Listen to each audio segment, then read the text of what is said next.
What if everything you are, your heartbeat, your thoughts, your fears, and even the illnesses that might one day take you, were decided long before you ever drew breath?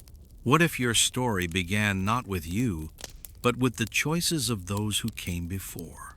For centuries, royal families across the world believed one thing above all else: that their power, their beauty, and their right to rule came from blood, sacred blood, pure blood. They believed it was a gift from heaven, meant to be preserved at any cost. But purity is a dangerous illusion. When generations married their own kin to keep thrones secure, they unknowingly set the stage for disaster. Bodies grew frail, minds fractured, and families that once seemed divine began to decay from within. The curse wasn't cast by sorcery or fate, it was written in the very code of life. These are the stories of the women born into that legacy, women who carried centuries of choices inside their veins. From queens who lost their minds to modern families trapped by isolation, this is a history not of war or conquest, but of blood itself. Imagine a grand palace in 19th century Spain. Candles flicker, courtiers whisper, and a young girl named Isabella opens her eyes for the first time. The nation celebrates. The king has an heir, even if not a son. Yet in private, doctors and attendants exchange uneasy glances. The baby seems weak, her color pale. They know, though none dare say it aloud, that her parents were uncle and niece, and that her family's branches have been crossing and folding over for generations. Isabella II of Spain grew up surrounded by privilege, but haunted by fragility. Her childhood was lonely, her health unstable, and her education limited by politics and superstition. When she was 16, she was married to her double second cousin, a man whose closeness to her in blood was seen not as risk, but as reassurance that the crown would remain pure. She bore 11 children, yet death shadowed her nursery. 6 of those babies never saw their first birthday. The survivors, historians whisper, may not have even been her husbands. Their marriage was one of cold duty, not affection. And behind the royal portraits lies the truth. A woman trapped inside a cage built generations before her. When Isabella lost her throne in 1868, she fled into exile, carrying with her not jewels or treasure, but the genetic ghosts of a family that had ignored nature's limits for too long. Centuries before and far away, in the glittering courts of Vienna, another young girl grew up beneath the heavy gaze of portraits whose faces looked eerily alike.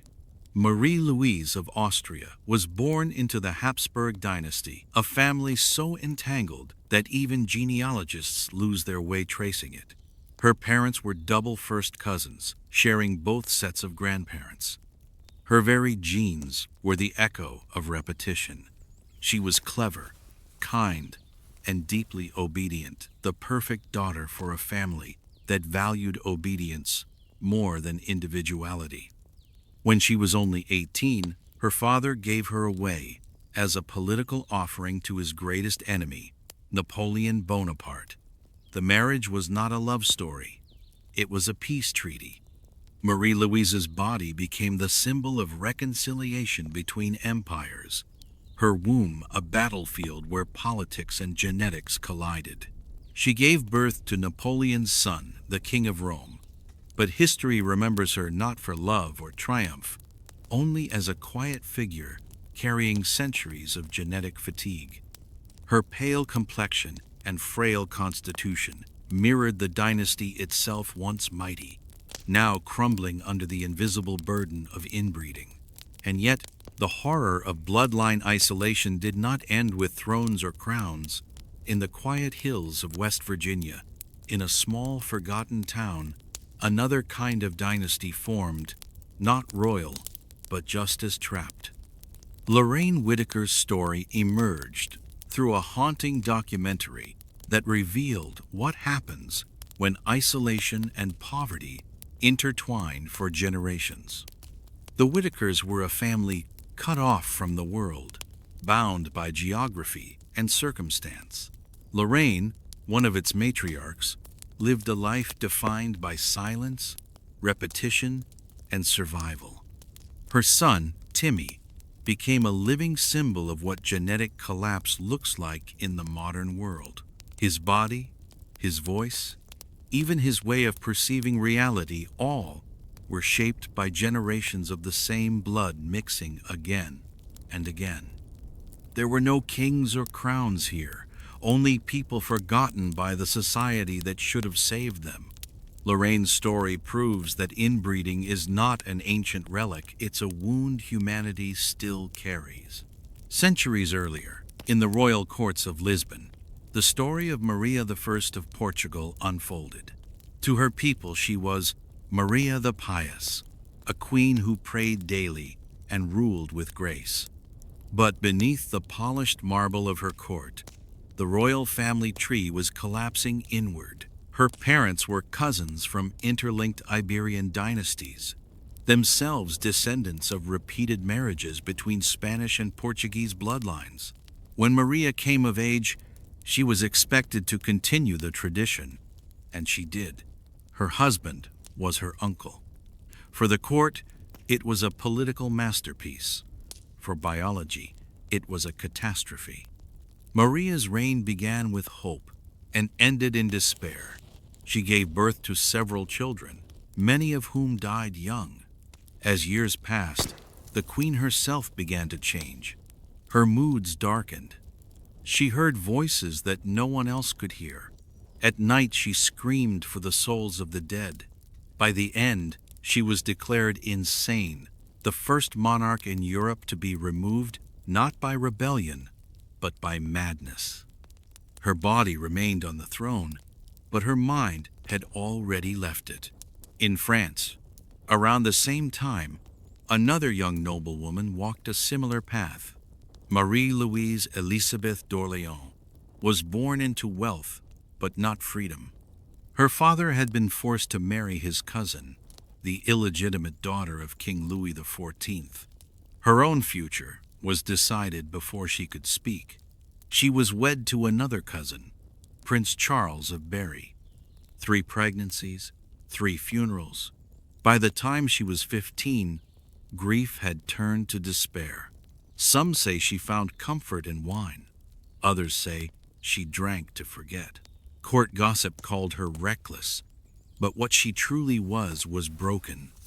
She died before she turned 25, leaving behind no children and no legacy except the whispered warning of what happens when a family becomes its own prison.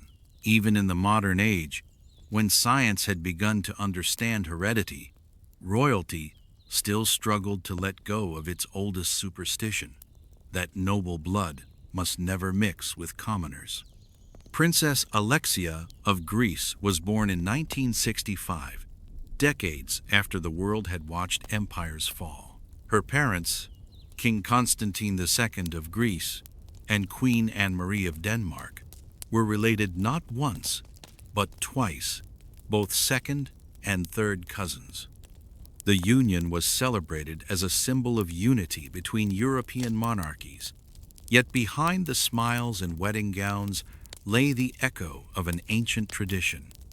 Their children, Alexia among them, inherited a double strain of shared ancestry. In a time when science warned against the dangers of genetic repetition, royalty still clung to old myths. Alexia grew up far removed from the chaos of past dynasties, but the shadow of history still followed her, a quiet reminder that even in the 20th century, bloodlines remained an obsession hard to break. Generations before, in the same European web, lived a woman whose name history nearly forgot, Maria Antonia of Austria. If the Habsburgs were the masters of inbreeding, Maria Antonia was their masterpiece of tragedy. Her ancestry was so compressed that modern geneticists estimate her DNA resembled that of a child born from full siblings. Every branch of her family tree curled back on itself. She was beautiful, intelligent, and doomed from birth. Illness followed her like a shadow, and though she carried herself with dignity, her body could not withstand what centuries of genetic repetition had done. She died young, leaving behind only a portrait and the ghostly record of her chromosomes, a silent testimony to what happens when power ignores the limits of nature. But the story of inbreeding reaches even further back into the sands of Egypt, where kings claimed to be gods. Deep in the Valley of the Kings lie two small mummies, known only as 317A and 317B. For millennia, they were silent.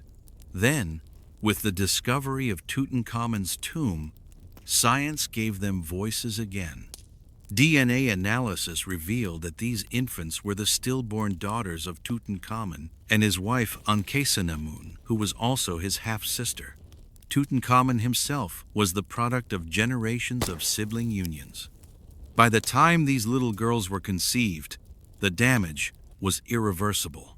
Their spines were deformed, their skulls misshapen, their tiny bones fragile as glass. The royal blood that priests once called divine had become poison. Even kings who called themselves gods could not escape the laws of biology. Centuries later, on the other side of the world, a story unfolded that felt like history repeating itself. In rural Australia, authorities discovered a family living in complete isolation.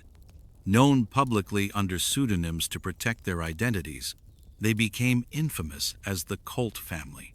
For generations, they had lived apart from the world, marrying and conceiving only within their own circle.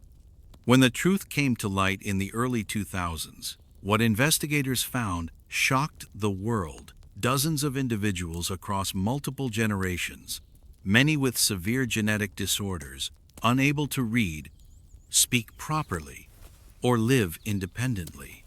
Among them was Kimberly, whose very existence became a symbol of modern inbreeding's darkest consequences.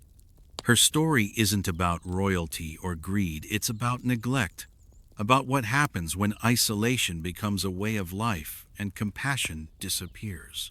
And finally, at the end of this long and twisted lineage, stands a queen who embodied the very heart of dynastic obsession, Cleopatra II, Philopator. Forget the silver screen fantasy of Cleopatra VII. This earlier ruler lived during a time when Egypt was governed by the Ptolemaic dynasty, Greeks, who took the Egyptian throne and vowed never to mix their blood with outsiders. To them, family was everything, and that meant brothers married sisters, uncles married nieces, generation after generation. Cleopatra II's parents were siblings. Her grandparents were siblings. Her brothers and sisters married each other too, before she ultimately ruled alone. Every birth was a political act, every union a repetition of the same DNA. She was powerful, yes, a queen of immense influence, but she was also the culmination of centuries of genetic confinement. Her very body carried the legacy of an empire that believed itself divine, even as its foundation rotted beneath it. From marble palaces to forgotten villages, from the tombs of kings to the silence of modern isolation, these women's lives tell one story, that the desire for purity, whether for power, pride, or faith, always ends in suffering. The tragedy of inbreeding is not just in the science, not just in the deformities or the madness. It's in the loneliness, the repetition, the slow erasure of possibility. Each of these women was born into a destiny already written by ancestors who thought they could outsmart nature. None of them chose their fate, yet all of them carried it with grace, pain, and endurance. If you look closely, their faces still stare back from paintings, statues, and old photographs. You can trace the same eyes, the same jawline, generation after generation, until the features blur together. It's haunting because in those repeated faces, we see not just royalty, but a warning. Power built on blood cannot last. Every empire that sought to keep itself pure eventually crumbled, leaving behind only names carved into stone and the echo of their own mistakes. Perhaps that's the real lesson hidden in their stories, that humanity's strength has never come from purity, but from diversity, from mixing, from change, from the courage to step beyond what is familiar. The past may be filled with the ghosts of those who couldn't escape their lineage, but the future belongs to those who can.